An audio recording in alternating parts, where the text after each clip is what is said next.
Buenos días, chicos, ¿qué tal? Vamos a continuar con el repaso de lo que sería el tema que hemos ido viendo con todos vuestros compañeros. Voy a ver que me esté cogiendo volumen. Vale, sí. Entonces, nada, lo último del tema ya es más teórico, es la localización de los genes y la teoría cromosómica de la herencia, que es lo que os voy a contar en este vídeo bien explicado, y los genes ligados, aunque son una diapositiva vais a ver que es complicadillo y que hay que explicar varias cosas. Aquí sí que tendréis que recurrir al libro y a lo que os voy a contar en este vídeo. Luego quedará la determinación genética del sexo, que es pues como los seres vivos se determina que sea macho, hembra o hermafrodita o tal, porque cada uno va a tener, ya veis, sistemas diferentes. Esto es muy sencillito, muy teórico y vais a ver que en un pliqui lo terminamos.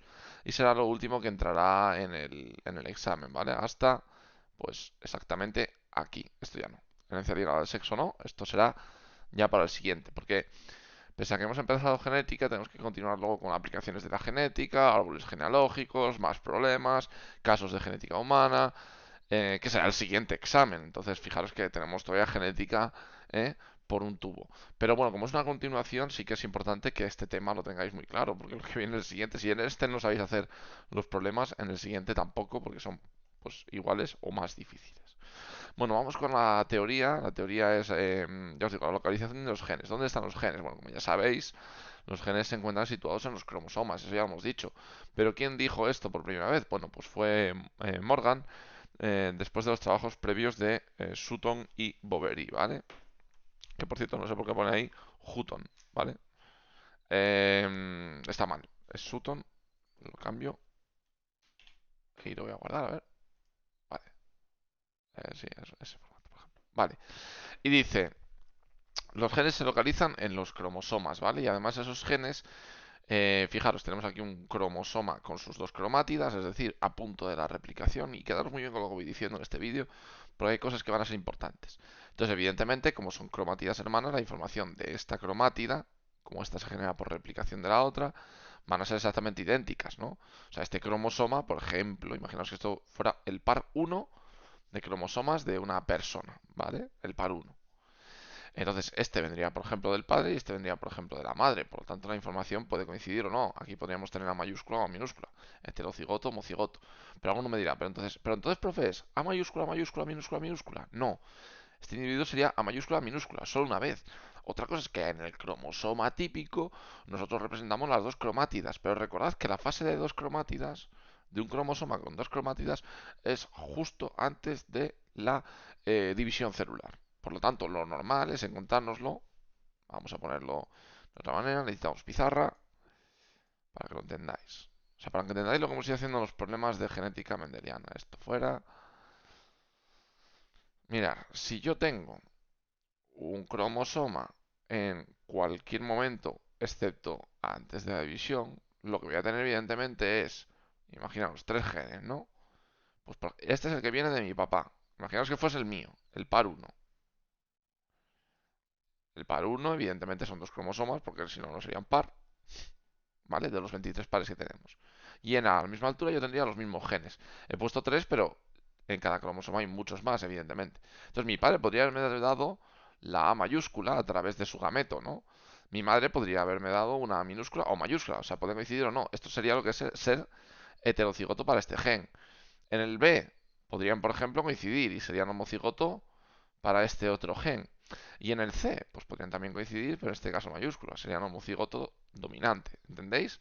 Entonces, ¿por qué en la representación estamos haciendo esto así? Bueno, pues para que entendáis también que durante la replicación, si yo replico el material genético, evidentemente, este tendrá que ser, sacamos otra cromatida hermana, tendrán que coincidir con la de la que se saca, ¿vale? ¿Entendéis? ¿Quiere decir esto que tengo la información por duplicado? No, porque esta información por duplicado, en el momento que sea la fase de la división celular, pues se van a dividir y por lo tanto esto no se va a expresar. La información es esta, esta y esta, ¿vale? Eso es lo que tenemos a la derecha, es lo que veríamos en la representación de genética que estamos haciendo hasta ahora, y esto sería lo que sería la realidad, cómo se sitúan en los cromosomas, ¿vale? Es decir, los genes, lo que se localizan en los cromosomas. El punto de localización de los genes se llama locus, en el caso simple y loci en el caso del plural. Entonces, estos serían los locis de estos tres genes y este sería el locus de A, ¿vale? Estoy diciendo genes, no alelos, ¿vale? Entonces, el locus de A es en todos los casos el mismo, es esta posición. El locus de B es esta posición y el locus de C es esta posición. Y estos son los locis de A, B y C, ¿vale? Los genes se ordenan de forma lineal, es decir, empezamos de arriba abajo, de abajo arriba, realmente daría igual porque lo decimos nosotros dónde empieza, pero van lineales. Si por ejemplo yo aquí tengo A, B, C, D, E, F, G, sigo en el 2, D, T, entonces los podemos luego hacer una línea recta de todos los genes, ¿vale? Eh, a lo largo de los cromosomas, desde el par 1 hasta el par 23, evidentemente. Y luego nos dice, los dos alelos de un mismo gen se localizan en un mismo par de cromosomas homólogos. Es decir, cromosomas homólogos, recordad, uno de la madre, otro del padre. Y entonces el cromosoma homólogo va a tener los dos alelos, en este caso, olvidaros de la segunda cromátida, A mayúscula, A minúscula, en el mismo, ¿eh? Se localizan en el mismo par de cromosomas homólogos. Es decir, el A va a estar en el par 1 y el A va a estar en el par 1 de los mismos que vienen de descendientes, o sea, joder, de parentales diferentes, de padre o de madre. Pero no va a estar el A en el 1 y el otro en el 3. Eso no puede ser, ¿vale? ¿Por qué? Porque están siempre en el mismo locus. Y estar en el mismo locus significa estar a la misma altura en el mismo cromosoma. O sea, yo no me puedo encontrar, por poneros un ejemplo, este es el par 1 y ahora imaginaos mucho más pequeño, porque se ordenan de más pequeño a más grande. Voy a dibujaros el par. ¡Buah! Me ha quedado perfecto.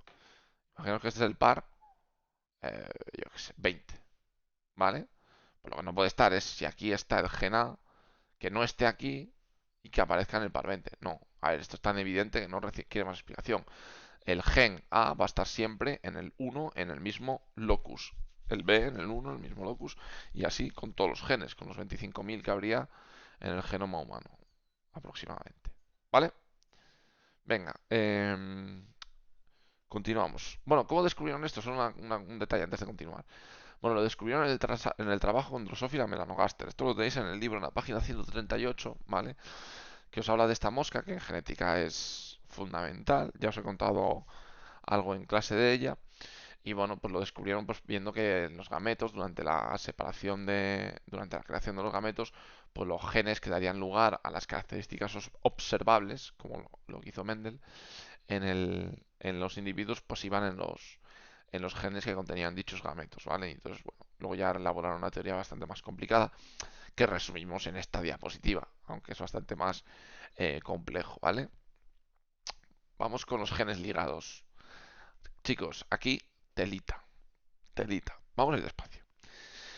Lo primero que vamos a hablar es de los genes independientes. Los genes independientes son aquellos que se comportan, pues como hemos ido viendo durante las leyes de Mendel. ¿Os acordáis que la tercera ley de Mendel decía que dos genes se segregaban de forma independiente y que no afectaban uno a la segregación del otro? ¿Vale? Bueno, esto es mentira. Eso era verdad para el caso del guisante y el hecho de ser amarillo o verde y ser liso o rugoso. ¿Vale?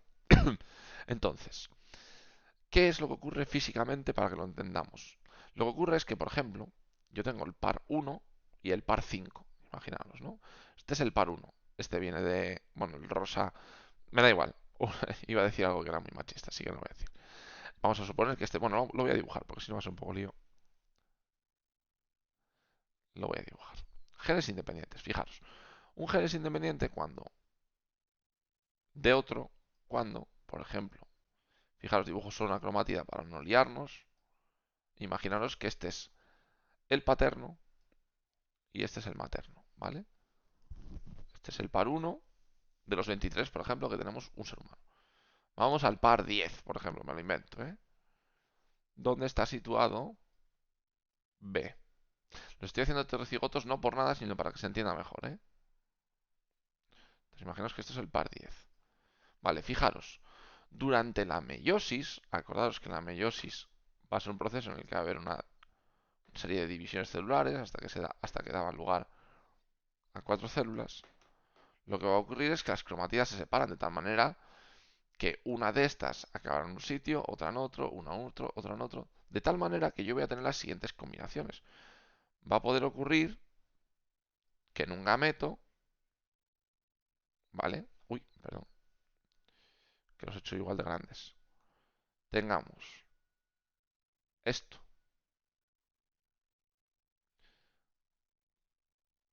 Va a ocurrir o este, o este, o este. Yo tengo cuatro posibilidades de segregar el 1 y el 10. Fijaros que hago más grande el 1 para entender cuál lleva la información de qué. Vale, entonces, por ejemplo, yo puedo tener este, ¿vale? Del 1, el A mayúscula, combinado con, por ejemplo, el B mayúscula. Esta es la primera posibilidad. La segunda posibilidad es que lleve el A mayúscula con el B minúscula. ¿Qué más posibilidades tengo? Uy, aquí he puesto el símbolo femenino, no sé por qué. Tengo posibilidades de llevarme el A minúscula con el B mayúscula y A minúscula con el B minúscula. Esto fue lo que ya habíamos hecho, si os dais cuenta. ¿Esto qué es? Es este gameto. Este es este es este, y este es este, chicos. Esto, sin entender muy bien lo que estabais haciendo, yo creo, cuando hicimos la genética mendeliana, era lo que hacíamos en la tercera ley, ¿os acordáis? Entonces yo tengo el gameto que lleva esta información, esta o esta. ¿Sí o no? Vale, por lo tanto, estos son genes independientes porque tengo todas las posibilidades y además en las mismas proporciones. Un cuarto de que ocurra esto, un cuarto de que ocurra esto, un cuarto de que ocurra esto otro, o un cuarto, 25, 25, 25 y 25%, ¿no? Esto es un gen independiente. Esto hace que se cumplan las leyes de Mendel. Es decir, cuando los genes están en distintos cromosomas. ¿Entendido? Genes independientes, yo creo que es sencillo de entender. Volveroslo a ver las veces que sea necesario. Esto es súper importante, muy de examen, ¿vale? Vamos con el siguiente caso, el caso de los genes ligados. Mirad, ¿qué es un gen ligado? Es aquel que se encuentra en el mismo cromosoma. ¿Veis? En este caso A y B están en el mismo par. ¿Vale? Lo de fase de acoplamiento y fase de repulsión, olvidaros, eso no lo vamos a ver. Es una tontería, pero bueno, no lo vamos a ver porque eso es importante para problemas y como no vamos a hacer problemas de genes ligados, pues ya está. Entonces, fijaros, ¿qué es lo que va a ocurrir en este caso? Que yo tengo los dos genes, ¿vale? Macho y el que viene de en el mismo par. Entonces, de esta manera yo tengo aquí, por ejemplo, A y aquí A minúscula. Y por ejemplo, tengo B y B minúscula. Claro, ¿qué gametos puede producir este tío? Uno, este se puede ir para un lado y este para el otro, pero ya no puedo hacer otra cosa, ¿vale? Así que en principio, este solo puede producir o bien ese gameto o bien ese gameto. Este y este no son posibles porque están situados, o sea, siempre que este se vaya a la formación de un gameto, este se va a ir al otro. Entonces, este no se puede ir con este ni este con este. Esto es lo que se llama gen ligado y que no permite la segregación mendeliana. O sea, no segregación mendeliana. ¿Vale? Es una segregación en la que solo se pueden producir estos dos gametos. ¿Entendéis? Claro, pero ¿esto es verdad del todo? Bueno, en realidad no. Porque todos los genes se comportan, todos los genes que están en el mismo cromosoma se comportan siempre como genes ligados. ¿Lo veis, no? No. ¿Por qué? Pues mirad. Los genes ligados a veces, y esto es muy difícil de calcular, son problemas ya muy complejos de genética, ¿vale? ¿Qué proceso ocurría durante la meiosis en la profase 1? Aquí hay que recordarlo, claro. Si os acordáis, el sobrecruzamiento o recombinación. Entonces, imaginaos, yo tengo esto en una célula creadora de espermatozoides, de tal manera que hay un gameto que si no hay sobrecruzamiento, estos dos gametos se producen de manera, como acabamos de decir, ¿no? Simplemente separándose estas dos cromosomas, ¿no? Pues ya está, ya tengo los dos gametos. Pero imaginaros que se da aquí un sobrecruzamiento. Sobrecruzamiento y recombinación. De tal manera que la información contenida aquí pasa aquí y esta pasa aquí. Entonces, ¿qué ocurre? Que como resultante, yo voy a tener que después de ese sobrecruzamiento lo que tengo es esto. A minúscula, B mayúscula. A mayúscula, B minúscula. De tal manera, si hay sobrecruzamiento, sí puede formarse este gameto que no podía formarse antes y sí puede formarse este gameto que no podía formarse. ¿Lo entendéis? Y una cosa más, un detalle, ¿eh? Es que cuanto más alejados estén los genes, evidentemente, más posibilidades hay de que el sobrecruzamiento se dé por aquí, ¿vale? Y no se dé fuera, aquí, aquí, y no afecte al intercambio de material genético. Es decir, cuanto más separados, más posibilidades de que se formen este y este. De hecho, haciendo problemas de cruzamientos, cuando veamos que aparece la descendencia la descendencia dependiente de estos gametos, sabremos la distancia de estos dos locus. Es como se calcula, chicos, la distancia entre dos locus. Pero esto ya es mucho más complejo, esto es genética muy avanzada. ¿Qué me interesa de este punto? Los conceptos. ¿Qué son genes independientes? Es decir, aquellos que están situados en dos cromosomas diferentes, en dos pares diferentes. ¿Qué son genes ligados? Aquellos que están en el mismo cromosoma y que no se da su cruzamiento y por lo tanto se, eh, se forman los gametos se forman con esos genes siempre juntos, con esos alelos siempre juntos. Entonces, si yo tengo AB, pues vais siempre junto. ¿Y qué es gen ligado con sobrecruzamiento? O con recombinación, pues son aquellos en los que se da una recombinación y por lo tanto vuelven a aparecer los gametos que no se podían formar con los genes ligados. Ese es el concepto, lo tenéis en la página 139. Estudiároslo bien porque a nivel teórico lo voy a preguntar en el examen seguro, ¿vale? Así que nada, chicos, os dejo aquí y os subiré un vídeo hoy o mañana sobre lo último que es determinación genética del sexo. Es muy sencillo, muy sencillo. Lo más sencillo de lo que vamos a ver de esta parte del tema. Adiós.